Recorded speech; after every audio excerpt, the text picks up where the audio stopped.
Okay, so this time it's Sarah, Rick, me, Andrew. Okay.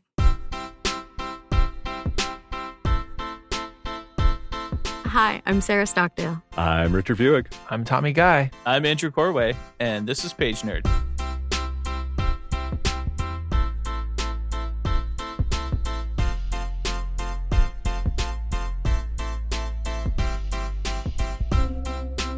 What are we reading, Andrew? What's happening? Good question. Listen, I have to mentally prepare myself to explain this book because there's not just one character, there's multitudes of the same character. So today we're reading Dark Matter by Blake Crouch, which is a book about quantum realities and stuff like that. We should say no one understands what you just said, like quantum realities. No one understands this stuff. We are also going to not understand it, but we're going to not understand it together. Although this one definitely demonstrates what I like about what we're trying to do here with Pagenerd, which is kind of like break down some of these science topics and make some of the beats that they hit on in the book actually are founded in some actual science or some theories at the very least that we can go into detail about. Yeah, we try. We try our best, Tommy. Hey. I learned a lot from y'all in this episode, being one of the less sciencey nerds in the Pagenerd quartet. I learned some stuff for sure. If you're like really not sure what anything, quantum anything, you've never heard of Schrodinger's box, etc., this will be a really hard book to understand. You'll be just like, what's going on? So hopefully, if that's you, hopefully some of our vague attempts at explaining quantum physics will actually help with understanding what the hell is going on in this book. I actually feel like a lot of books are like when there's something's happening that's a little magical, but it's a sci-fi, they're kind of like, well, how did that happen? And they just slap quantum on there. Like, that's quantum ducks that happen, Hey, Andrew, do you know what a quantum duck would say? Quark. Quark, quark. Hey. Good one, Tommy. That's why you're the science bros. You're like, that's pretty You're funny. so charming. Don't worry about it. Quantum charm. Don't worry about You have quantum charm. It's a quantum term. It's a quantum. If you are not a science nerd and you're like, wait, am I going to like this podcast episode? I read this book when I was trying to figure out if I wanted to have kids or not, and it helped. Oh. Spoiler alert, she has kids. I do. Well, kid. I have singular kid, just one, because it only helped so much. So if you're trying to figure out if you want to have kids, maybe this book will help and hopefully in the right direction for you, whatever that may be. It definitely does make you reflect on how you've lived your life so far and if you're happy with the life that you have. Yeah. I did. I had a lot of fun with the science. I love this book. I've read it multiple times. It's one of my favorite books. But talking about it with y'all and like actually looking at it more critically than I would if I was just kind of reading something on the beach, I found a lot of problems with it. The classic woman as the reason you weren't successful is a theme that I did not enjoy in this book. I also don't like when we just were like, we pluck. It's a thing that happens a lot too in like these bro podcasts that people just talk about like women as the solution to men's problems, which happens in this book and also happens on bro podcasts where they're like, men are lonely when they're single. And I'm like, but no, I don't want to have to be the solution to that fucking problem. That's your problem. You have to deal with that. And we can't just slap a woman on it. And I feel like some of these books really treat women as like, this man has an emotional void or the inability to get this thing done. We're going to slap a woman into the role and we're not going to give her any sort of like inner depth. And also broadly, trying to solve your problems with slapping a partner on top is a bad idea, I think, wholesale. Really, if you've got problems, you should work on them yourself because nobody wants to be with a needy person that doesn't have their stuff figured out. So try and work on that on your own. Rick is just such a good husband. Like, I think what we're learning in this podcast is like how good of a communicator Rick is in his marriage. And so if you're like, I don't really feel like the science or the literary discussion, like come for just like learning how to be a good partner from Rick through a podcast about sci-fi. Mm-hmm. Thanks, Sarah. I hope that my wife agrees with you. This man with a beautiful voice is going to tell you how good of a husband he is. No one's batting 1,000, Rick, but you're pretty good. You're pretty a modern sex symbol, Rick. In one of the future episodes, I think you will try and marry me, Andrew. So that's right. This is where we'll give you a little spoiler warning. Pagenerd likes to go hard in the margins. That means it's going to be heavy spoiler. We're walking through the plot. So let's actually talk about this book. And so we're going to get dropped directly into a woman, ironically, in a kitchen. The wife is getting drunk. The man is cooking. So, hey, we're off to a better start than we thought. Andrew, can you introduce us to the fettuccine meanie? Yeah, the book opens up with Jason Dessen cooking a delicious fettuccine meal for his wife and child while enjoying a bottle of red wine.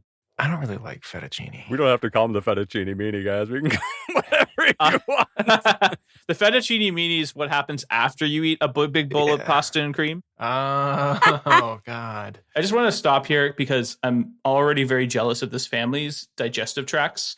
A fettuccine dinner with red wine and ice cream would literally melt the intestines of my entire family. They'd be reduced to a lethargy of fart craft. So right off the top, I'm jealous of this family. That's all. I don't think any of our gastrointestinal systems were made for fettuccine. No. I don't think anyone can do that. I've seen Sarah eat broth and be like, guys, I got to get the fuck out of here. So I am an 80-year-old man trapped. I take a Fucked up on Pepsi consomme. every day. we had ramen once, and Sarah's like, I don't know about this, and she like took a sip, and she's like, I gotta get fucking home. I got 30 onion? minutes. So rude, but so true.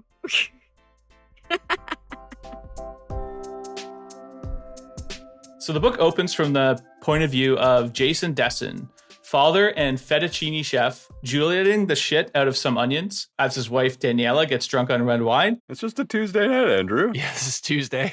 Wednesday's going to be lit. Yeah. And I noticed like throughout this book, Blake Crouch goes out of his way to like really infuse like having fun with alcohol, which is, I think is like nothing wrong with it. He actually does a really good job of like making me want to drink by the way he's describing how much fun and it sounds delicious. Trigger alert. Good Lord. This is it's cutting loose. Given that I listened to the audiobook, I did do some cooking and drink some wine while I was listening to the book. So I really lived the full Blake Couch experience. We're glad you researched chapter 1. It was very effective. We didn't discuss that we regret having our son, though. So yeah, I missed out on that one. You missed an opportunity. Or maybe not, because that could have put you on a branching path in reality where bad things happened, right? That's what we know from the story. Their son is there as well, Charlie, doing his homework. And right in front of their son, Daniela and Jason are discussing how the birth of him really sent their careers careening off course. Just a casual conversation, dunking on their son. This turd really fucked us up, you know? I could have been something, man. It's like a constant in the back of their mind musing of like, did I screw up in my 20s? And it's interesting to me. I mean, this is like a random Tuesday. They're drunk on wine, which I do think maybe happens a lot in this household. Why are they talking about it again? It's been at least 15 years and they're still like having conversations about this. That's worrisome. Move on. Definitely some of the vibes of people that like peaked in high school, right? So we learned through the conversation that Daniela gave up a really promising career as an artiste, and Jason hung up his pocket square as a brilliant scientist and now teaches science stuff down at the local community college.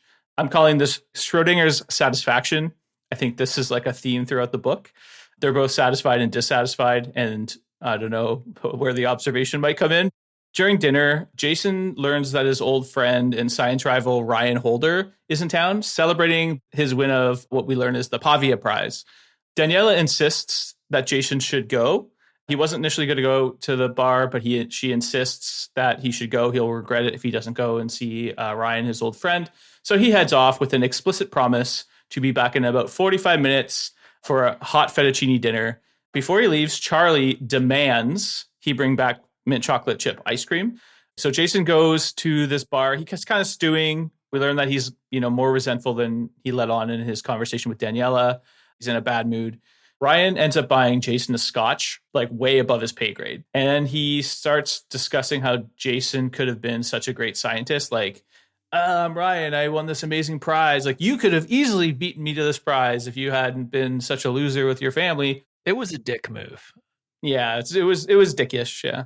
He like introduces him to his students as someone who could have won this. Like it's not kind. So Jason leaves. At this point, he's had 2 bottles of wine and a bunch of scotches. I think he's got the drunk anger going. So I think was a very positive example of like not just bringing your shit home. He ends up wandering the streets of Chicago. I think there's some like shouting. He almost gets hit by a cab, gets flipped off. People are talking about the Cubs, public urination of some kind, just knowing it's Chicago. At least one gunshot. At least one gunshot. And then he goes and picks up the mint chocolate chip ice cream for his son and decides to head home. A man wearing a geisha mask approaches him with a gun and holds him up at gunpoint, essentially kidnapping Jason at this point. He's leading him to a car, makes him get in there. It's very apparent that this geisha man is willing to hurt Jason. Jason tries to text Daniela subtly, and he gets bashed in the head for it. So this guy's not messing around. He'll fuck him up if he doesn't comply with his demands. He demands Jason drive him to a seedy part of South Chicago, I believe it is. I don't know Chicago that well. This is when Geisha Man gets more creepy. This is more than just your average like mugging. He starts quizzing Jason about his life, about Daniela, who's your son, and then he also steals Jason's clothing. He's injected with some sort of sedative or something in his body, and he loses consciousness. The last thing he remembers is what he describes as a dark void opening up in this like dank warehouse where he's been dragged to, and then that he loses consciousness, and that's the end of the chapter. That's kind of the end of the start. So did this initial chapter lead anyone here into like figuring out what the rest of the book was going to be about? Or like for me, I feel like I saw this whole thing coming a mile away as soon as this guy got introduced. I did not at all. Well, okay, I didn't even read the back of the book, so I didn't see it coming at all. Yeah, I kind of put it together.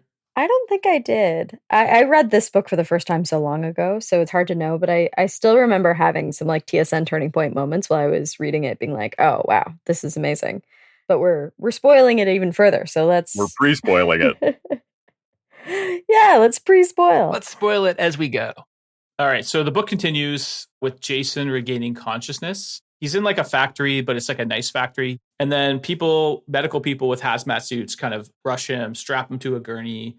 They prod him, they probe him. They do this really cool, I felt like Blake Crouch did a great job of explaining this like goo or this mist that zaps him.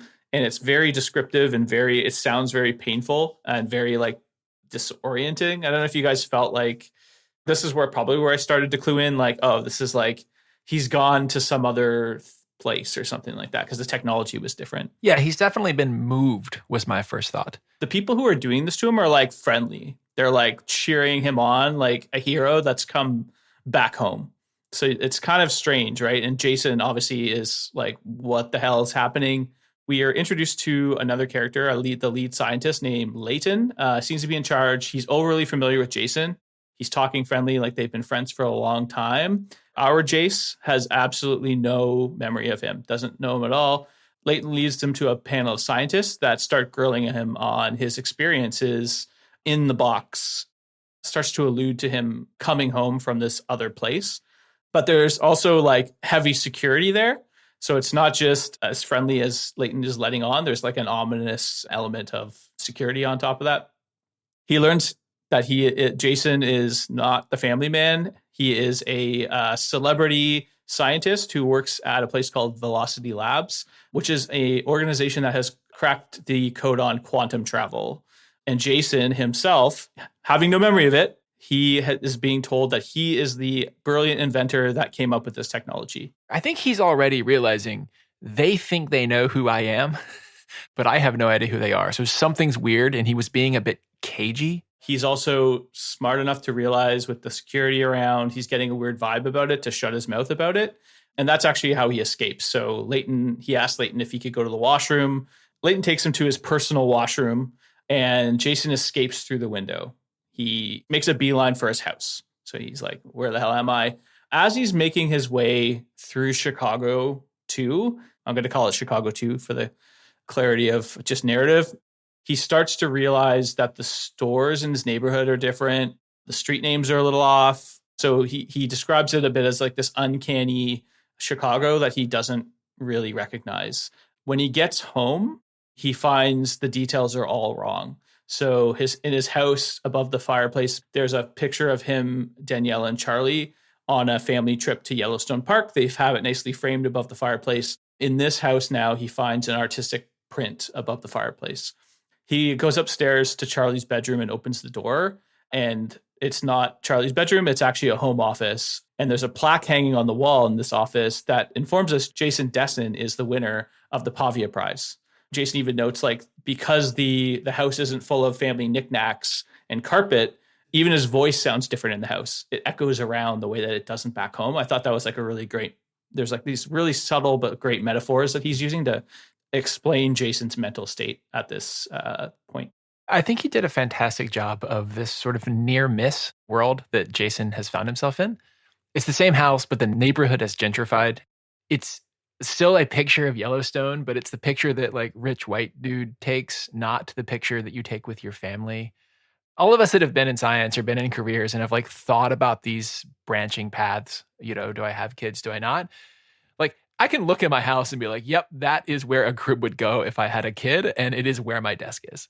It made me think a little about me. I think one of the reasons I loved this book so much the first time I read it is because I was considering having a baby or not. Like this was before I had my son Wesley, and that was literally the conversation that I was having with my husband all the time. Is like, what are the different branches of our lives that exist based on the decisions we make, and like, what do we choose, not knowing what's out there, and like. Reading this, I was like, oh yeah, no, I'm going to choose like crayons over the Pavia Prize, but there's merit to all of these decisions, and it's really interesting to kind of see them put up against each other in such a stark narrative way. There's like a subtlety here that we really enjoyed, right? Yeah. And then the subtlety is immediately bashed by goons at the door. That's right. So on cue, Leighton and his goon squad swarm the house. I guess they have a private military of some kind. They're like black ops kind of thing. This roving gang of science nerds, are pretty bad at catching this science teacher. He always slips them. In this case, he pulls some Home Alone 1 bullshit, and he uses a laundry chute to escape. I thought that was like jokes. It's like the dumbest. It was a solid like. I live in this house. It is not my house, but I live in this house, and I know where the laundry chute is. I just like the fact that this like Velocity Labs, I don't know why they're so fucking aggressive. Why they're a science institute, but they're violent too. Because the idea of going into a laundry chute, like, wouldn't it have like a sharp angle? Like there's just like stuff that maybe people, I don't know. I was excited that he was okay, but I would be way more nervous to throw myself in that thing. If it was my choice. What if you just got abducted and they were coming after you? Okay, fine. I'm going into the laundry chute, Tommy. Jason escapes. He checks himself into a hospital. He's just like, something's wrong with my brain. So the doctors run some tests on him, and they all come back clean. But the doctor does note that there's something in his bloodstream that they don't know what it is. This kind of this drug that they and ketamine. I think it was this unknown drug and ketamine. So I guess ketamine's a trank. I didn't really follow that. Yeah. It's a horse tranquilizer, but humans use it to have fun sometimes. But I think ketamine is also what they gave the guy in Project Hail Mary because it causes temporary amnesia. So his immediate memory is fog, not his immediate memory is I just escaped my kidnapper somehow. Yeah. Because he's cloudy, right? He's doubting himself. He thinks he's in a coma or he's having a psychotic break or whatever, which he's not. The doctor confirms. Well, the doctor confirms he's not, but it's also like, dude just showed up with some ketamine in his bloodstream acting all weird. Like, psych ward for you, bro. Yeah, his head's all bloody too. Like, yeah. He's been in a fight. He's on drugs. Like, we've seen you before. And like he introduces himself and explains his life in a way that doesn't match up with what the doctor Googles. Like the doctor looks this guy up because he knows his name, and he's like, you're an award-winning scientist. You don't have a family or a kid, at least not that I can find. You don't actually teach at Lakemont College. Like you're a big deal, man. And you've been missing for a while. That's one thing that we do find out in this hospital scene is like, this man has been missing in this world for I think it's like 14 months. Yeah, I think this was this realization, maybe even for Jason, like, oh, I am in a different world. Thus far as we know, 100% of people that have gone into the hospital and said, I am in the wrong universe, have been in the right universe and are crazy. So like, yeah, it checks out that he might be going crazy. I think it's only that preponderance of evidence of like, that was definitely my house and they did just Google me before he's like, okay, the like weird and extremely unlikely scenario is the truth. I have what I call like, I have a lack of empathy for main characters in novels where from my perspective, because I figured it out, when he gets abducted, like, Why didn't you figure this out yet? I don't understand. When it's completely rational for them to seek out someone with a degree in brains to tell them that they're not crazy. I'm the opposite for this one. I think partially, I guess I identified more with Jason just because like I've also thought about that. What if I do academia? What if I don't? All this. But even if I was like somewhat sure that I was now in a different multiverse, number one, we're not sure these exist. We'll talk about that later. Number two, that is such a ridiculous thing that even if I decide it's my sort of operating hypothesis, I don't really trust that's what's going on. So the snap, they're like, oh yeah, okay. What happened is I'm in a multiverse. Like, come on. It's a little quick to get there and then just decide that's your future. Like I'm always checking around the corner for like, okay, what's the real truth if I'm in his situation? We'll cut him some slack. He's had a hard 12 hours. He went from mint chocolate chip ice cream and a casual 2 or 3 bottles of wine on a weeknight to running for his life in terror. So we'll cut him some slack. Didn't get to enjoy any of that fettuccine either. It's Nope. true. All right. So the next chapter in the novel is not from Jason's perspective. It's from Daniela's. So we're treated to a scene back in what we're going to call Chicago Prime or Chicago 1. We're treated to a scene from Daniela's point of view where, Jason returns home, but she notices that he's a bit different. Wearing the same clothes. He's got the mint chocolate chip ice cream. Guess the pop quiz worked. So we start to clue in that this is not Jason, right? Something's happening. So what we're going to call this Jason 2 starts lusting after her, like the first time they've been dating, that kind of thing, like back to the first couple dates. And then they end up having was described as like fireworks level good sex, which I guess smooths over the delinquency for him abandoning his family to get super drunk. I thought this scene was interesting. I feel like with these multiverse stories, there's always this element of like clearly this is sexual assault, right? Yeah, and it'd be super weird if your partner showed up like that. I don't know what I would do. I've definitely gone out for an hour and shown up 3 hours later. And let me tell you what did not happen, which is crazy sex. Yeah, absolutely. And like, yeah, if you were just like acting a little weird on all the fronts, like that would not go over. Yeah, like, oh, cool. Let's like fireworks timing. No, you're in deep trouble. Yeah, like the ketamine's kick again. You skipped family dinner. And I love how the author makes it clear that she's like, wait a minute, like something is off. Not just that he's, super horny. He kind of expresses it as like Jason 2 is like a better husband in some way. He's trying harder, doing the dishes, being more just sort of, I don't know, more present, less we've been married for 15 years.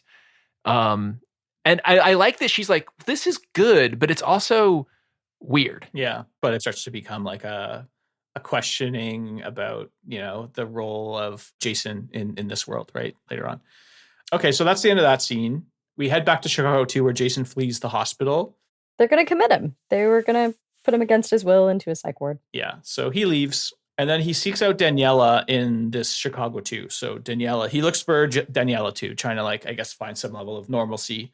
She's living at her old apartment. He learns that she has an art exhibit on that very night, as luck would have it, and then he heads there.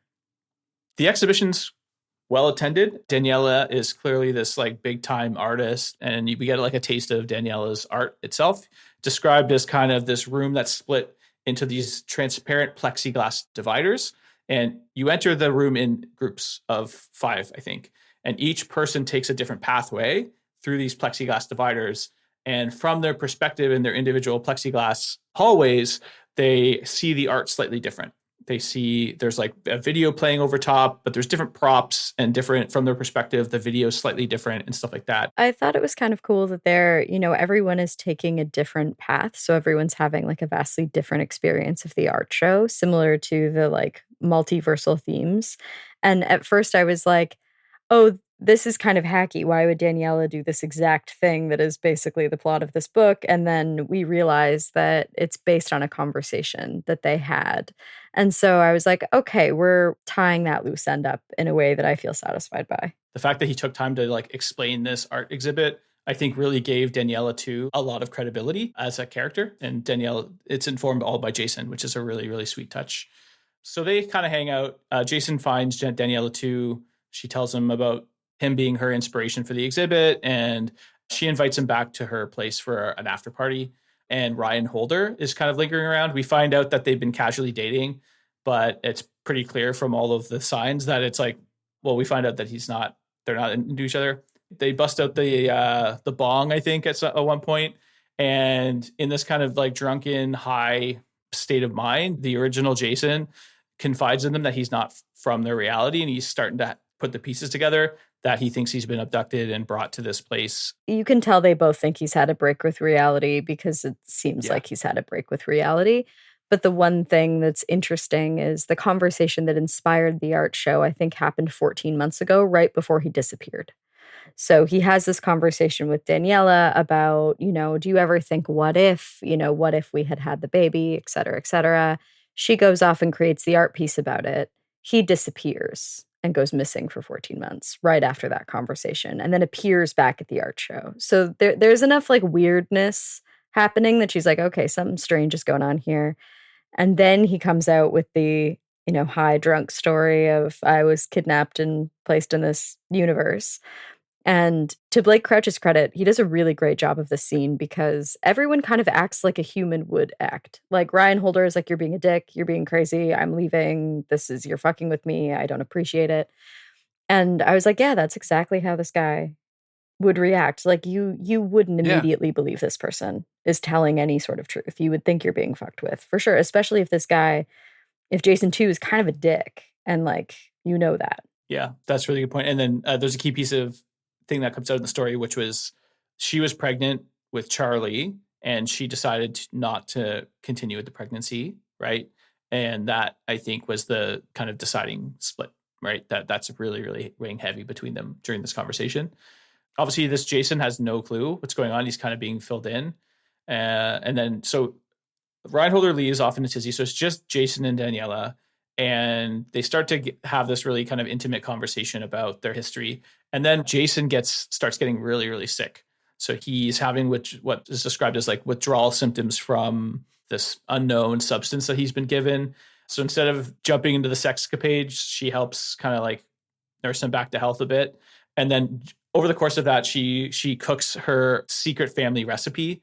And he knows it's the family recipe, so he has all this insight and knowledge, and it starts to dawn on her, provide her evidence that, oh, maybe what he's saying isn't just complete bullshit. I guess she never had shared with other humans that this is a family recipe from her grandmother. I don't know. There's also the fact that like he knew the ingredients and when they went in and stuff, so like clearly he'd been through the process of cooking this thing with her before. What do you think are the odds that in version 1 of this script they were cooking that stew in the first chapter? And the editor was like, nope, 2 on the nose. Yeah, absolutely. 100%. The editor was like, take it out. It's got to be fettuccine. Cream on cream on cream, baby.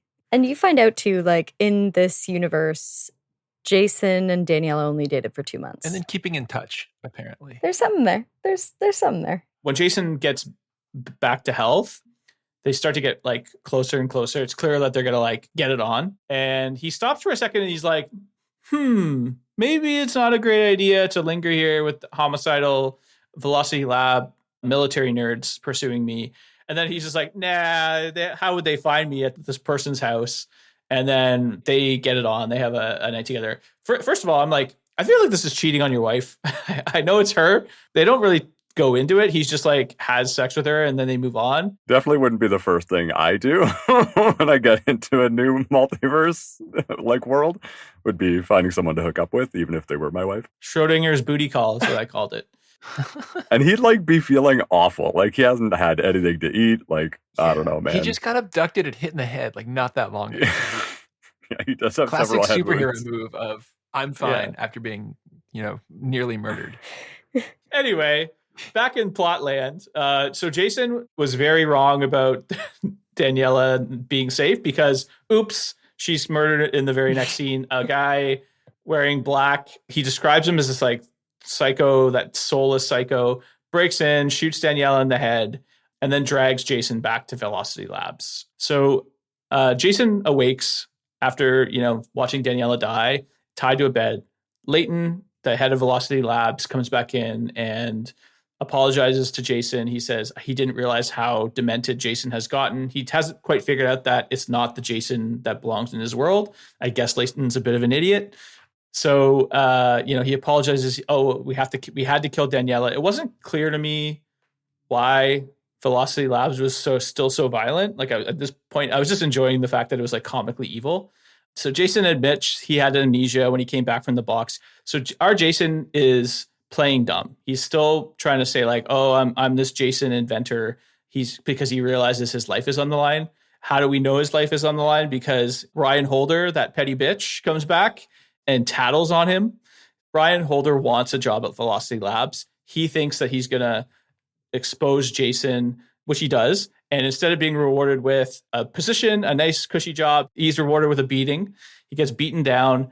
There's a moment between Jason 1, our original Jason, and this Ryan Holder where he kind of confides in him, gives a few more clues that he developed this drug that will help, I guess, suppress a part of your brain where you're not observing reality, which is a key part of the science between superposition. So Jason also learns through his own notes. He's given access to his own notes in this kind of like this room cell he's kept in, that he invented a box.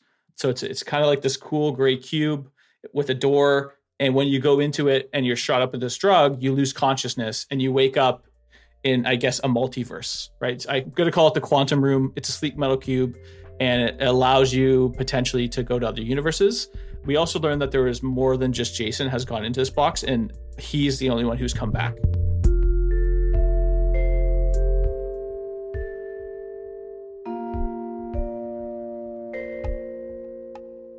Tommy, explain Schrodinger's cat and what we're getting ourselves into. Okay, so the premise, like the scientific premise behind this book, you need to know a few things about quantum physics. The first thing to know about quantum physics is fucked up. It is very weird. A core thing that is true is that particles, and here we're thinking think like electrons, so parts of atoms. Particles can exist in what's called superposition. Basically, this means if they can have multiple states, they all of those states exist at the same time. To take an analogy, if the particle can be red or green, it's both until you measure it, until you look at it and say, nope, it's red right now, right? The particle is literally both red and green until you look at it and say, is it red or green? If there's real scientists out there, then you're like, red or green, what are you talking about? Often we talk about this thing, positive or negative spin in an electron. And I swear to God, I don't know what any of that means. Just know you can be in two states at the same time. It's spin up or spin down, usually. That's what it is. Spin up or spin down. Electrons don't spin. These are made up words. Schrodinger was a very famous physicist. Do you remember his first name? I don't. Sorry, Tommy. I've let you down for the last time. Oh, well. Dr. Schrodinger knows a lot about quantum physics. And he thought the whole thing was kind of nonsense. Oh, Erwin, it's in my notes. Erwin Schrodinger, still doctor, is looking at this absurd state where something can be in two states at once. Some fact can be both true and false at the same time until you measure it. Okay? And so he came up with this experiment, this thought experiment that we call Schrodinger's cat. He took a cat, or one takes a cat and puts it in a box with a vial of poison and a Geiger counter and a little bit of some atom that decomposes radioactively. So I think he was talking about cesium. Think like uranium or something, that can go through radioactive decay. And what radioactive decay is it? It will spontaneously shoot out some particles. That's what you're measuring with a Geiger counter. Right. So it's some unstable atom that will decay into lead at some stage. Right. So bottom line is something can happen to this particle and you can detect that it happened, right? It can either decay or not. And this is a real thing where, if you've got a little bit of cesium, you can get enough of it where you can, with high confidence, get a probability that it will decay in some time period. What you do is you got this cat, and the cat's going to die if the cesium decays. So if this random event happens, we're going to kill a cat. If the random event doesn't happen, we're not going to kill the cat. What you do is you put the cat in a box with the poison and the thing and all the quantum, right? And so now you've got a box, and you don't know if the cat is dead. Maybe the cat's dead because the atom decayed. Maybe it's not. And Schrodinger's box sort of thought experiment is to say that the cat is both alive and dead at the same time. That's nonsense. That is just that is not real, but that's the premise of the book, is you can put something into what we call quantum superposition by avoiding observing that thing while sort of quantum effects happen. And so the box, right, the box in dark matter is sort of a Schrodinger's box where you can go in there and avoid all interaction with the outside world, therefore all observation of effects at the quantum level. Now, there's a huge problem with this, which is that when we talk about observations of quantum effects, we are not meaning, scientist puts on his lab coat and goes to the lab and looks at the thing. What we actually mean is like literally any particle hits that thing and causes an interaction. If you have a molecule of water, the interactions of the oxygens and the hydrogens will decohere. In other words, will force everything into one of the two states, right? So it can no longer be red and green hydrogen. It's red or it's green, right? So if you were to put Mr. Jason in a box, Jason decoheres himself. That's the problem. Blake Crouch gets around this by saying that the only reason Jason decoheres himself is that Jason observes himself, right? So if you knock Jason out hard enough, then he won't decohere his own atoms and he lives in quantum state.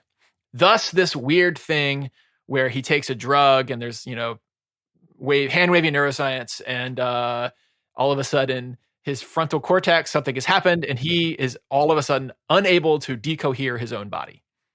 All of that is nonsense, except for the part that you really can have decohered matter if it's extremely cold, only a few atoms, and it only lasts for like a few nanoseconds. Set that part aside and you can, take a drug, walk in a fancy box, and you're decohered forever. Yeah. And it's science fiction and it has to be an interesting book, but I do think he at least did a pretty good job of trying to explain that Jason figuring this out and stuff like that with the serum. I loved it. And honestly, if you turned Jason into individual atoms in individual boxes, it would have made for a weird plot.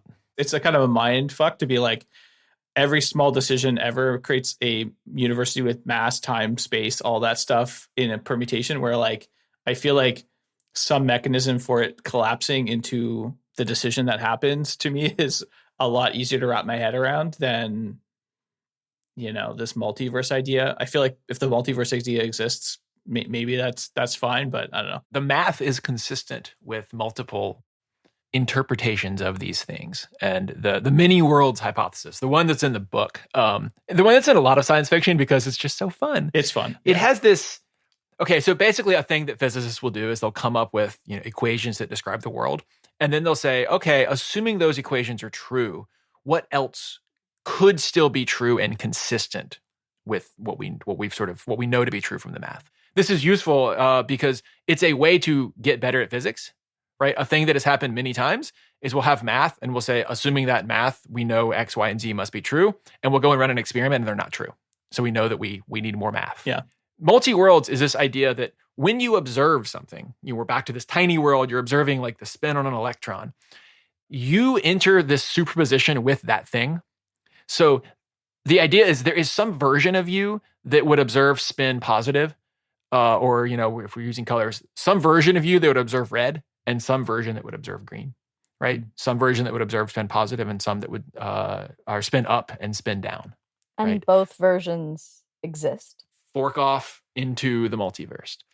Yeah. Somewhere out there, your eyeball saw that photon, one way, and some other universe, your eye saw that photon another way, and we've just made a little tiny fork in the multiverse. And this happens every time two particles interact in the universe. That's too many multiverses, Tommy. Well, this goes back to the fact that all matter is made up of quantum material, right? Yeah. So there's quantum interactions happening constantly. The world is made up of these things. There's too many.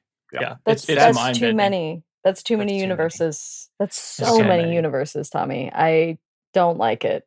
We're going to put a pin in that. I want to come back to how many there are. This bothers me. Okay. So this was a digression and we should keep going. Yeah. Okay. So as Ryan Holder is being dragged off for execution in what I assume is going to be the weirdest all hands ritualistic all hands slaughter meeting of all time, all the scientists, I guess, are going there to watch the ritual killing. They do describe it as like a cult type atmosphere. So yeah, I guess that's kind of living up to it. It's giving science cult. It's giving science cult. Why you don't want a guy who can make quantum serums in your science cult, I don't know. Yeah, that wasn't really I'd let him explained to in. me. I'd let him in. You've already got the serum, babe. How much serum? He's a dork. They're cool science, scary militaristic cults, and Ryan Holder's a dork. Like, I get why he killed off Daniela too, because couldn't Jason 1 just accept that, okay, let's rekindle this with Daniela and let's get pregnant again and we have Charlie and let's move on. You cannot call that kid Charlie. Charlie too? Nope. If you name a kid in the multiverse and then you abort him somewhere else and you go there, that name is banned. Fair enough. We're going to skip ahead a little bit.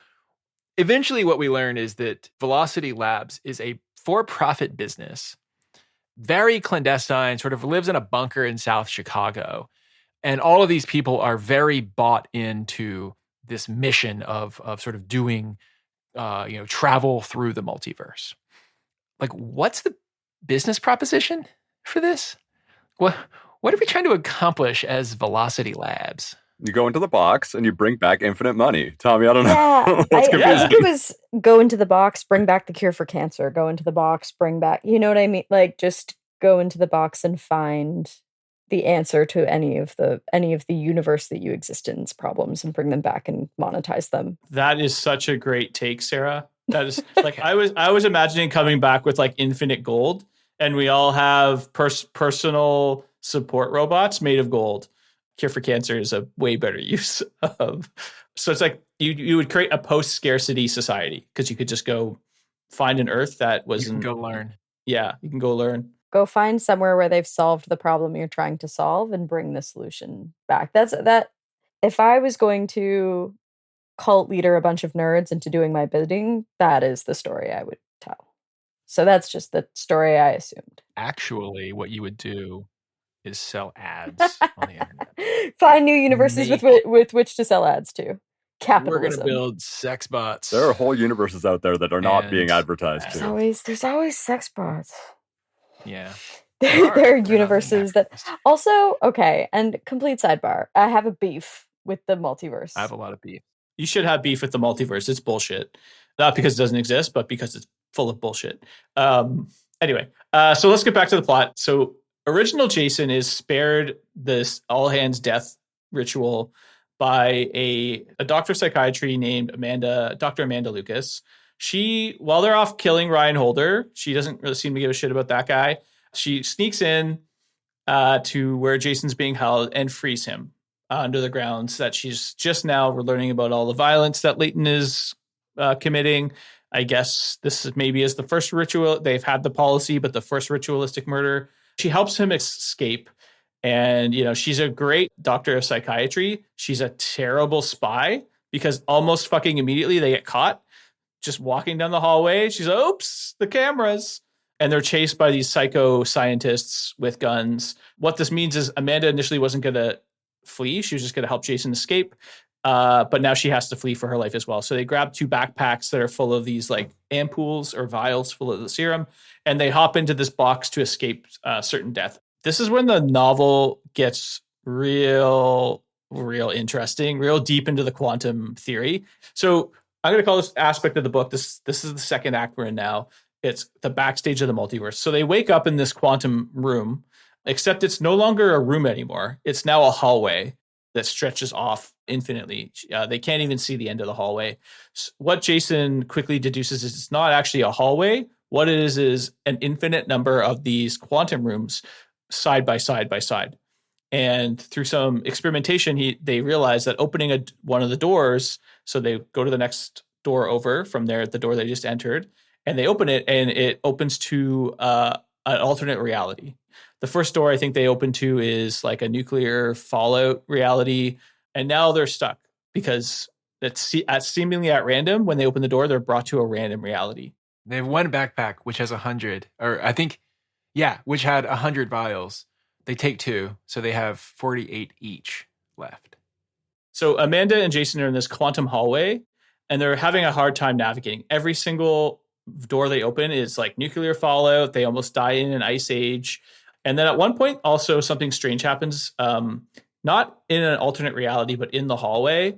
And Jason limps by as a bloody mess. Jason stops and is like, "Hey, dude, are you okay?" And this Jason doesn't verbalize back, just lets out a scream, continues walking away. It's treated as a non sequitur. We call that foreshadowing. It's almost like something is being foreshadowed. Yeah. And this book is like dripping with foreshadowing. This is where Dr. Amanda comes in handy, because she starts to realize, wait a minute, you were thinking about the worst possible outcomes. We were full of fear. We were chasing this box. Maybe it's our mental state, the condition of our mind, that's influencing where we need to go. She pulls a notepad out of the book and writes, something positive. I want to go to this perfect Chicago future.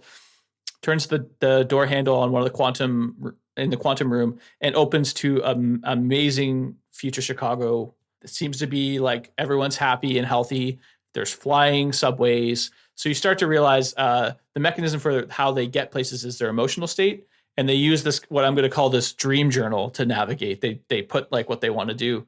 So they find perfect Chicago, but Jason is adamant, this is not, I want to get back home to my family. I love this Chicago. For some reason, Amanda joins him. She doesn't stay in perfect Chicago. She just follows him along. And then they start experimenting to get closer and closer to, like, as they go through more and more doors, things are getting more normal, but the multiverse is infinite. So how do you get back home? It starts to look pretty, the odds are stacked against them to actually get home.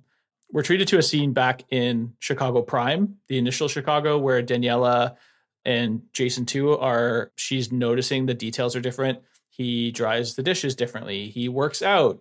At dinner, they're not talking about family and inane TV bullshit. They're talking about interesting science concepts, probably talking too long about quantum theory.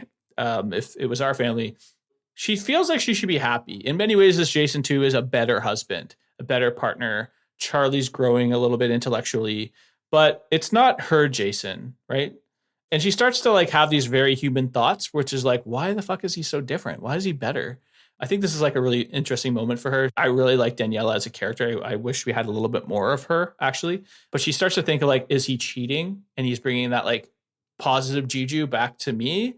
Did he get like diagnosed with cancer or something terminal? And he has like 6 months to live, and he's just like not telling them so they're not stressed out.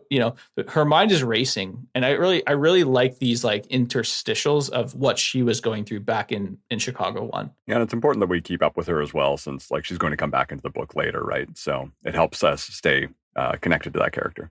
Back in the Multiverse of Madness, Amanda Lucas is kind of like, Jason's not listening to her at all. They're growing closer, but they're also like, they have this rift between them. He ends up starting to go a little bit stalkery, and he, instead of like trying to resolve to get back, he's starting to lose his sanity a little bit, just like lusting after his wife and longing after his son. And then one day he spends all day out like on the park bench, probably not showering, just like being a gross dude. And he comes back and she's gone. She's left him a note saying, you need to get yourself right. And this is when he starts slipping into what I'm going to call the multiverse vagabond. He starts to like really unravel. Yeah, and notably, he was also like spending their money irresponsibly on phone cards and stuff. So she felt like she was not going to survive very long with this guy because they didn't have a lot of means. Which again, like Sarah said, they could just go to some universe that has infinite money, go get it. And I think like as much as I like how Blake Crouch fleshed out Daniela's character in terms of being able to write women, Amanda's character makes no sense. Yep. Like the fact that she has just decided to give up her entire universe, her family, her friends, her career, everything to help this guy who was kind of a dick in his original life. And sure, she's part of the cult. And we kind of get like a thread that maybe they had a romantic entanglement, but it's not stated explicitly. But the fact that she is just like therapist girlfriend who isn't actually girlfriend Barbie and doesn't get much agency. We don't get a backstory on her. Like she's just there as a foil for him and to help him along in his journey. And that to me felt really, that was the character that I was like, this makes me not like the book as much as I could, because it's this like empty woman as plot device, which I hate when authors do that to a woman character. I'm like, give her something to do, give her agency. And I guess the agency she does exercise is leaving, but that I felt like was a miss on Blake Crouch's part. I feel like that could have been a much more interesting, rich character if he had spent more time fleshing her out. The first time I read it, it didn't bother me as much, but this Amanda character was the beginning of me kind of looking more closely at the women and children in this book and how they're treated throughout the novel as either kind of helper plot device or object conquest. Yeah. I think the book does a great job of flipping the page and doing the science concepts really well. I still really enjoyed the book, but I think it would be a disservice if we didn't call that out as a miss, because I do think it's like a pretty glaring once you go back and kind of analyze it. Pagenerd doesn't have ads yet, so what we've been doing is giving shout outs to our local libraries and our independent bookstores. One of the libraries that really came to mind for me was the Cincinnati, Maine. So if you just close your eyes and think of like old time grand library, you're gonna have a picture in your mind of the Cincinnati, Maine. 80 feet under glass with a glass skylight. It has alcoves and spiral staircases and levels of books. I actually wrote a story years ago about a ghost that was in the library and just reading the books. It actually started to get overstuffed. Apparently there was like a heavy smell of mildew, and there was like the shelves were like 3 deep of books. And there was apparently a policy where like certain areas of the library, the staff couldn't go for more than 20 minutes because they thought like the air wasn't clear enough. So they took that one down and they did a brand new one just down the street. But I wanted to give it a shout out because it's, for the longest time, it was one of the main hubs of the US library system. And it just has such an iconic look. So I wanted to give a shout out to the Cincinnati, Maine. Now Jason's spiraling. He's becoming obsessed with his family. She left him with about half the ampoules. I forget how many chances he had now to open a door to his reality. It was like 10, something like this, maybe less. So he's like missing every single time. He's losing resources and he's starting to become poor and poor. He loses a lot of weight. He lives like a street, like a vagabond, multiverse vagabond.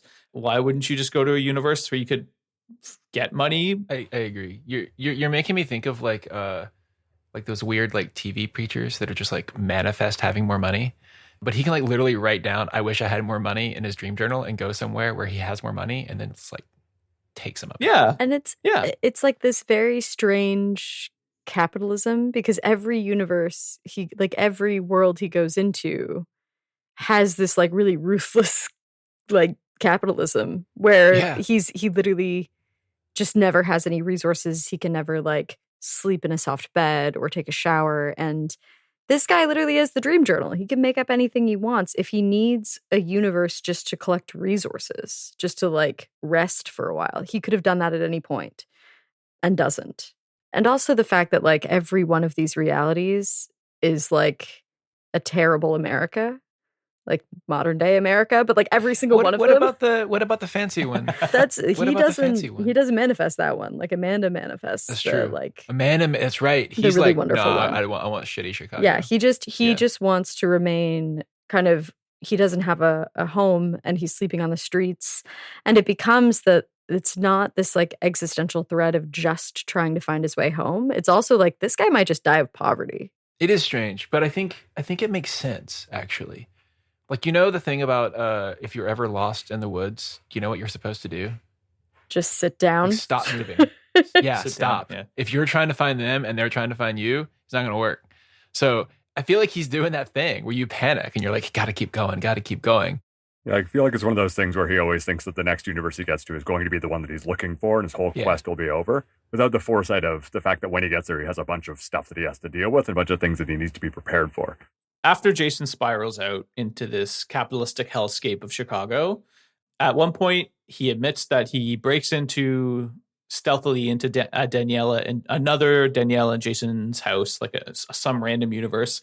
And he's kind of this homeless stalker who's just fantasized, like standing at the edge of their bed, like literally while they're sleeping in the dark, just like peacefully. He's just like there, and he's fantasizing about killing this Jason and basically doing what Jason 2 did to him.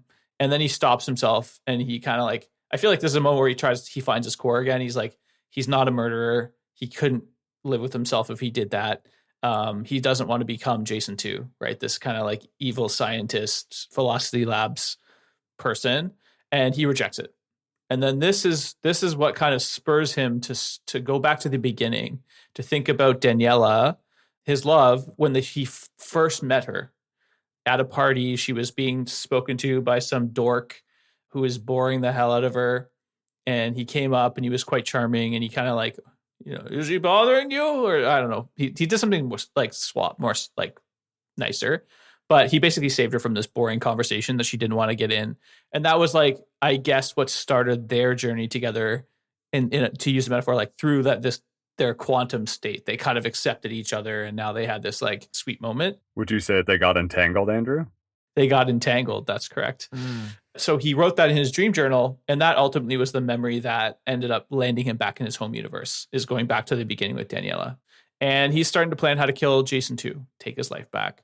So he's kind of skulking outside of his house, and he notices there's like somebody else in the bushes nearby watching him. So he's like, I can't go into this house now to kill Jason. And anyway, I need to plan this out. So he plans it all out. Then he goes to the gun store. Tommy, I don't know if they're called gun stores. Freedom stores. Or Walmart. Or Walmart. Or free with the barbecue lunch, wherever you get them from. So he goes to the gun store, and the clerk's kind of like, the fuck are you doing here? Like he asks for the gun, but she's being weird. And he's like, he asks how he can get it, and he needs to get an identification, a firearm owner's identification card. And he asks her about it, and she gets really weird. She's like, get the fuck out of here. And he's like, what are you talking about? She's like, you don't remember? Do you honestly don't remember? And he's like, I have no idea what you're saying. So apparently 2 days ago, a Jason just like him came into the gun store and asked for the same handgun. And also yesterday, another Jason came in, and so this woman had the same conversation with 3 Jasons. She thinks he has like a psychotic break or has some sort of amnesia or something like that. And she tells him to get it. So this clues OG Jason that, something's going on here. When I first read this book, I was so caught off guard by this moment. I did not see it coming, despite the foreshadowing. And I really think the third act just like takes this mind-bending, mind-fucking turn that is terrific to read. I really liked it. It's like really thrilling. It was the best part of the book. It was bananas. I also didn't see this coming. I thought it was Jason 2 trying to get a gun, thinking that this guy was going to come back and he needed to be ready for him. I know we've crapped on Blake Crouch. You write a good book, dude. But I read this and I was like, what in the world are they talking about? I don't understand how this happened. So it goes into the many worlds theory that we described earlier, right? So this is where essentially every decision he's made would have spun off some separate version of that universe. And so then there would be 2 Jasons there. So both of those Jasons have the same objective in mind, and that is to get back to this original universe. So now all these different inflection points that he had throughout his entire journey through the hallway now have generated all these different Jasons that are all trying to get to the same place. So again, when we forgive the fact that they would all end up in very similar but not the same universes, because there's essentially infinity of them, if all of them were able to get back to the same universe just like this original Jason was able to, that's how you end up with all of these Jasons. I don't understand like there's like a forking rate going on here. There's like something happens and now there's 2 Jasons, but they don't notice each other right away. I guess they're in different multiverses. Like that's exactly it. Yeah. So essentially, as these many worlds keep spinning out with new versions of Jason that are essentially the exact same, with one tiny change in either some, like you talked about before, some cesium atom decaying differently or at a different time, that would spin off a new universe with a very similar Jason with the same objective to try and get back. But he's got access to this hallway. So he actually can get out of that spun off many world and go back to the original universe that he's looking for. Okay, but maybe we're not supposed to understand this. Maybe Blake Crouch is just like hand wavy, but minimum, let's just assume for a second that every time Jason goes into the door, 2 Jasons come out into 2 different multiverses. And they're okay. If all of them survive, which we know that they don't, but if all of them survive, I went back and looked. He did this 21 times. Why 21? He had 24 modules, and spoiler alert, he still has 3.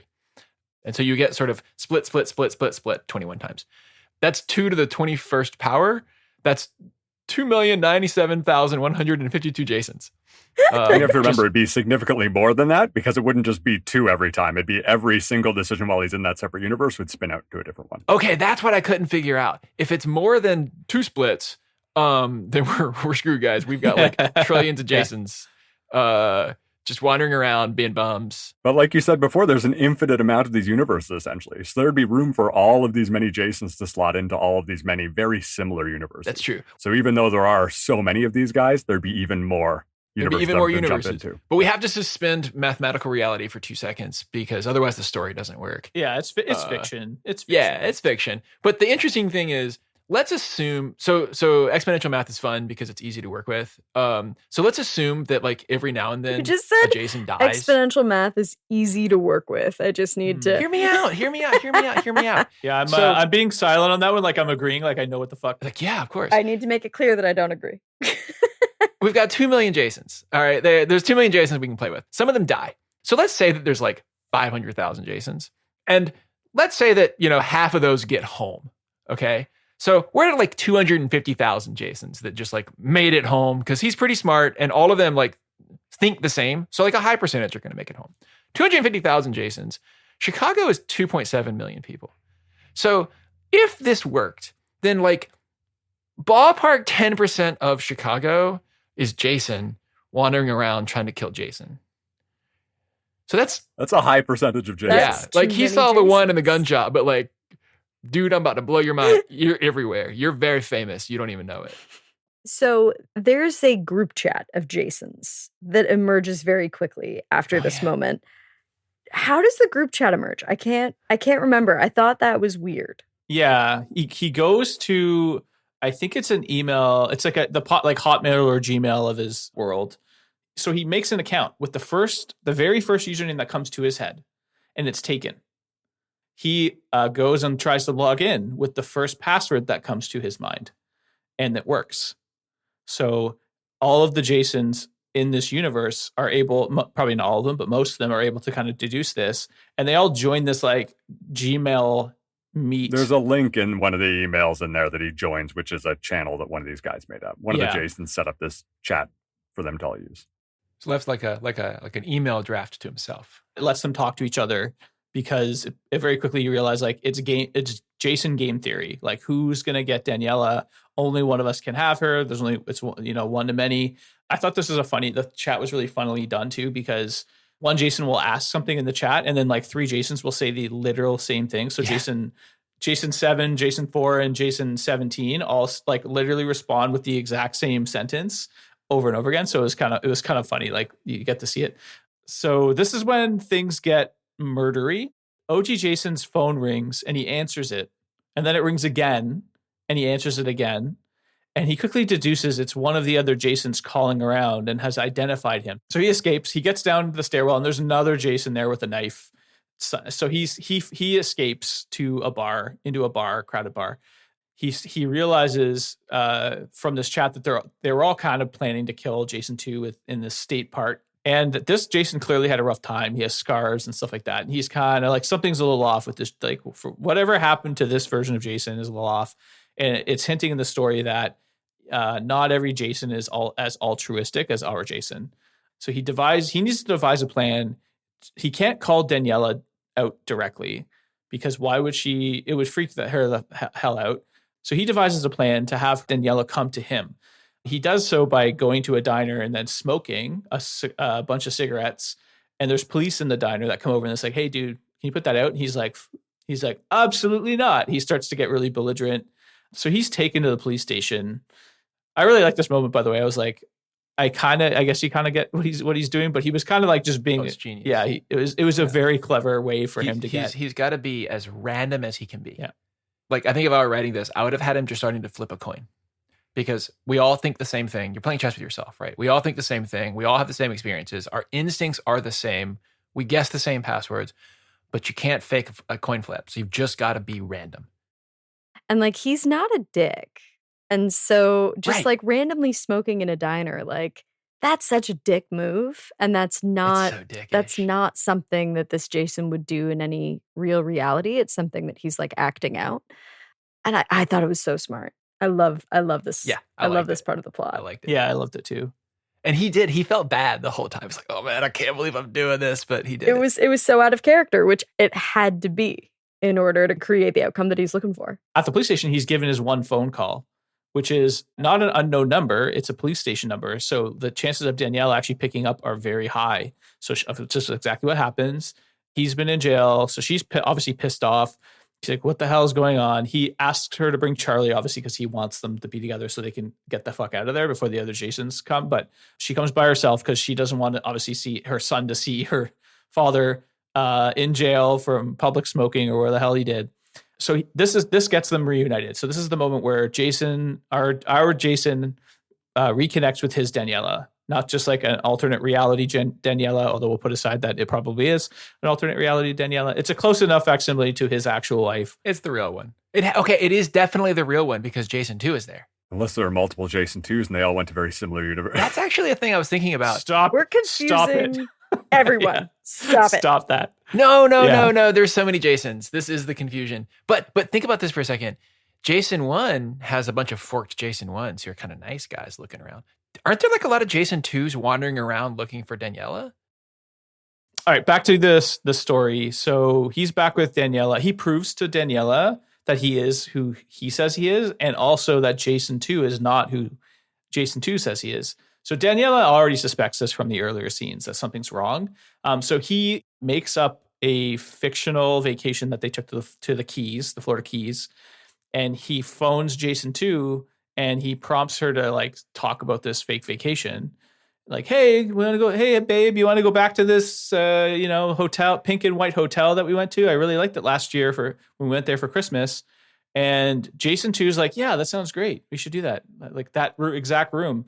And he plays along with it. And so if you were the real Jason, you would know like, what the fuck are you talking about? We didn't go to the Florida Keys, right? But Jason 2 doesn't have any of that history. So he basically outs himself in this conversation that they phone him. So they end up collecting Charlie and piecing out to rural Wisconsin. They just drive away and they hide out at a lake house that's abandoned. So it's wintertime. They managed to just hunker down there. And they have some great conversations about the nature of like their relationship, and they kind of reconnect. I thought this was a really sweet moment, but there's also like a very strange turn of events where Danielle basically asks, are all these Jasons deranged? And he's like, no, some of them are just me that have diverged. So they are, from their perspective, they're just trying to get back to Daniela the same way he was, right? And so it gets OG Jason thinking, what right do I have to be with Daniela and Charlie? And he goes into the internet chat and he devises a harebrained scheme to raffle off who should be with Daniela. He feels like this is the fairest. He doesn't ask or discuss this with Daniela at all until after he's already started the proceedings. But also, like, even in the world, like you said, where he didn't want to tell her, didn't want her to ever know, like, at some stage he has to explain he's going back to Chicago without them, and then he'll be back later. Like, what's the explanation for that? I'm going to go take care of this, and then somebody else shows up. That's pretty weird. Always communicate with your partner. Yeah, communication is dope. But I also think a lot of the reason for this decision, I think it's less guilt and more safety. He's like, what are my options to make the people that I love safe? And that's pretty much it. Like, you have to have all the Jasons agree to keep them safe. And so that's part of the chat is like, we all want these people to be safe. So I got it sort of, but if I'm Daniela, this is a terrible plan and I want none of it. Betrayed. And also it's like highly objectifying. Well, also it's an actual terrible plan. Yeah, it is. If one of these Jasons is like, oh, these other putzes are going to go do their thing and raffle off, I'm not going to. I'm just going to hang around on the outside and kill whoever wins the raffle. Then they win. So your incentive is to not participate. But he didn't think of that, which is weird because he's thinking about stuff pretty well. Sarah, you're saying he's not a murderer. It's been established. He could have done it to that Jason that when he was like vagabond, multiverse vagabond, he could have done it. He decided not to. So he's not in that category. He's going to, in the prisoner's dilemma that you outlined, he's going to not give up the other Jason, I suppose, right? Oh, so he knows he's not doing this with random person in another cell. He's in the other cell too, and he knows how they're going to operate. Exactly. Like you have Daniela who has agency in selection, right? And none of that's brought up at all, but from OG Jason's perspective. She's a pawn. Like Sarah, to your earlier point, she's just sort of she's like the, like, I don't know. I got this sense too, just the like shining beacon on a hill wife, you know? Sarah described her as a conquest, which is totally accurate. Yes. Now she's like officially a conquest. And a conquest for many people. And like the men will discuss how we will deal with you, and you will live with whatever we decide. And I love Blake Crouch as an author. I'm like sitting next to my bookshelf. There's like a bunch of Blake Crouch books here. He's not great to women. Like this is not a cool thing to do to your female protagonist. And it's not a cool way to treat women as characters. And kind of like fucked OG Jason. He gave up his good guy card when he started objectifying his wife and his kid in this way. But it works out okay, I guess, for everyone involved. But this conversation between the Jasons is upsetting. Okay, let's get to the end. So they're in the cabin and he's contemplating this raffle and whatever. He's communicating at the library or I don't know, some shit like that. Like somehow he's at his computer that's untraceable. And then he sees something weird outside the cabin one night after him and Daniela reunite. And they're kind of like, things are picking up, I guess, again, like they're gelling. She's kind of coming to terms with it. She realizes he is more the man that she married. This other Jason was wonderful in many ways. OG Jason has a funny moment where he's like, was he better in bed than me? You know, she's like yes. She's like, afraid to say. He was different. She was very nice. She's different, you know. Which, to be clear, means better. They also go out and they have a nice little family adventure at the town there. So at least he gets a little bit of a break, and like as the reader, you get a bit of a break and something nice from like the chase out of the city and then going into the end scene action. Like they do have a chance to reconnect. So at this point, they go home and the Jasons have found him. So there's a Jason out there that's dead, I think. I think that he goes out there and it's just like bloody mess everywhere. So he rushes back into the cabin. It turns out that Charlie, he has a new girlfriend, young love. They don't know what the fuck they're doing, but they're obsessed with each other. So he turns on his iPhone or computer. He texts her to make sure that she knows that he didn't just like peace out on their date or whatever.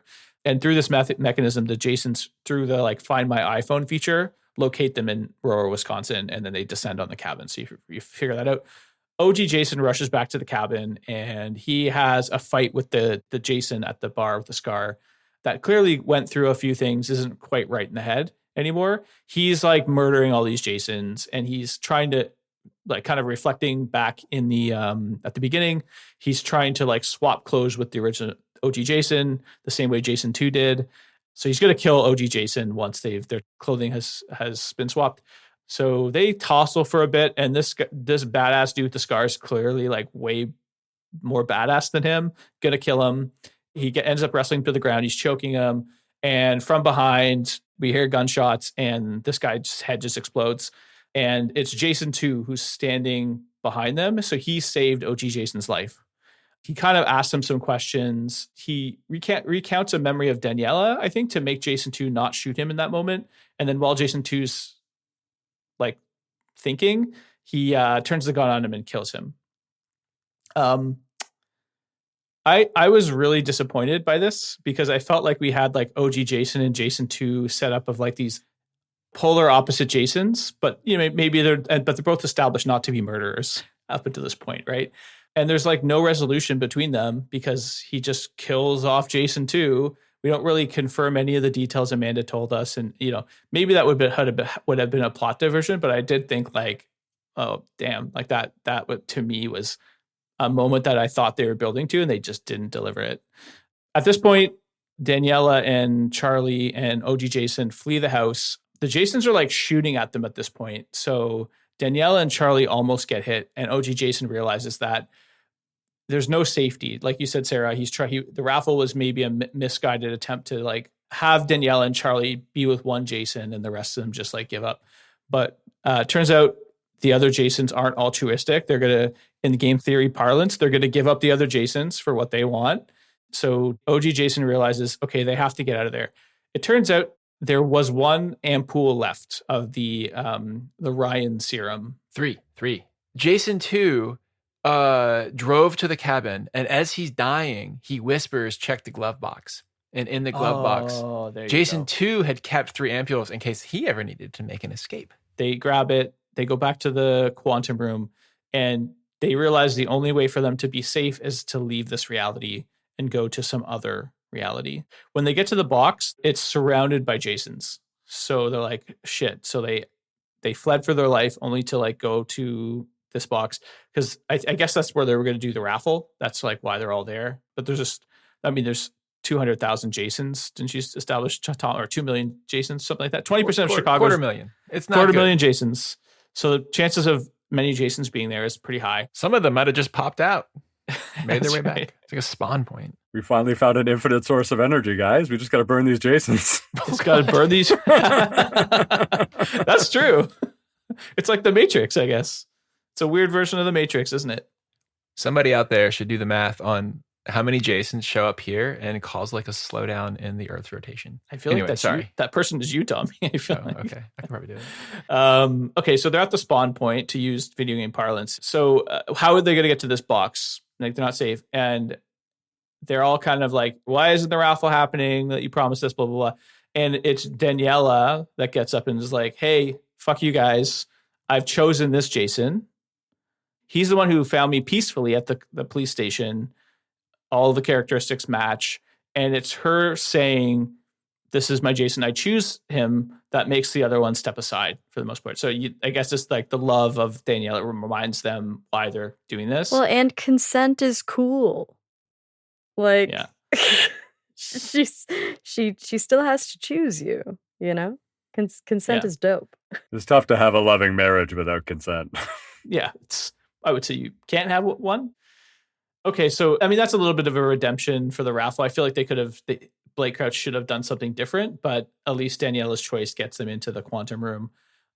They shoot up the last ampoules, Daniela, Charlie, and Jason. So the book ends to make sure that the other Jasons don't just like whip up a batch of fresh Ryan juice and shoot themselves up and come and find him. They cleverly ask Charlie to choose a door. So the other Jasons don't have a Charlie. So theoretically, it would be very, very, impossible, probabilistically, for them to find the universe that they hop into. Right. At the end, both the woman and the child got to make a decision. That's true. Charlie's been kind of a putz. Like, honestly, I would not have let Charlie do it. Because Charlie was the idiot that had to like got horny, texted his girlfriend, got us into this mess. I find it really funny. I don't know how you felt about this, Rick, but like I know that this book is a love story, and so the vast majority of the inner monologue of Jason is pining for Daniela and thinking about his love and his relationship.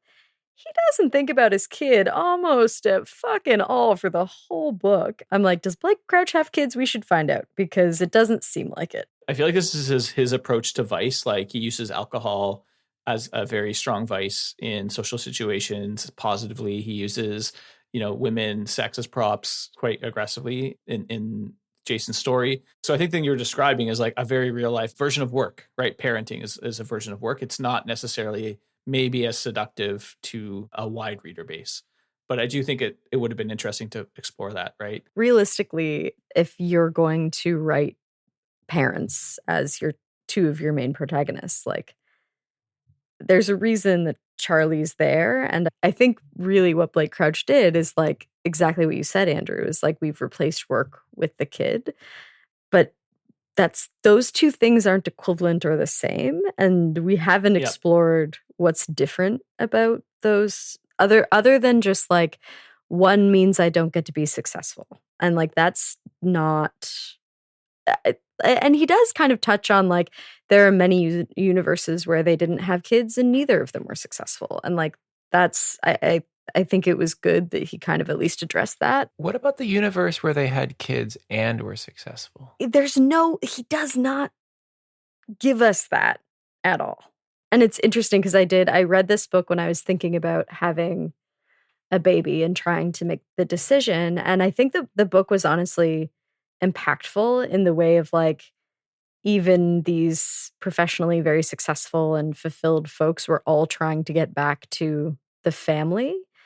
And that's a device that's used in a lot of different movies and books, but I found that powerful. And then looking back on it as a parent now, I'm like, oh man, it's more one-dimensional than I wish it could have been. But again, it's just one book, and we loved the book, so I don't want to, I loved the book, but I did not like that part, like full stop. Like, because I mean, okay, I was in academia, and I was once overtly told, actually, don't get married. Also, don't have kids. It will make science very hard. And I don't have kids, full disclosure. I recently got back from a very nice vacation. There are choices one makes, but I think that it's really dangerous to set them up as sort of a forced choice, or like a dichotomy of you can have kids or be successful. Can I just say to the parents, Rick and Sarah, I'm like, okay, I know your kids are not at the teenager phase yet, but what are the chances? I just thought this immediately when I like the book ends with Charlie's hand on the door handle. He's about to turn it in Realist Universe. I immediately thought, because my brain is one big joke, the chances of them ending up back in the reality that they were just in was extremely fucking high, because it's a teenage boy who's fucking found his first love, and Jason's very obsessed with Daniela. So why wouldn't Charlie be thinking about like, man, I forgot I don't know if we learned this his love interest's name back in high school, but like he opens the door and it's like they're back in the Jason lottery, and Jason and Jay's like, fuck, that was a dumb idea. Don't let a teenage boy choose your reality. Like, what are you doing? Yeah. Everybody is the girlfriend, and they have no clothes. Some weird perverted. Yeah, my assumption, 15-year-old world. boy chooses the world. It's horny world. Yeah, exactly. Yeah, 100%. Oh no. My concern was like, it takes a while to learn to drive the box. And until you learn to drive the box, it's pure hellscapes. Yeah, it's only hellscapes. Horny hellscape. It's a cute ending. We're twisting it. Twisting it. It's a cute ending. I want to give Blake Crouch some credit. But. And it is a good ending. Like, it's so hard to write that It book is good. and not absolutely shit the bed at the end. And I think Blake Crouch did a really great job of nailing an interesting ending and tying up a lot of loose ends. It's poetically sweet, tactically ridiculous. Yeah.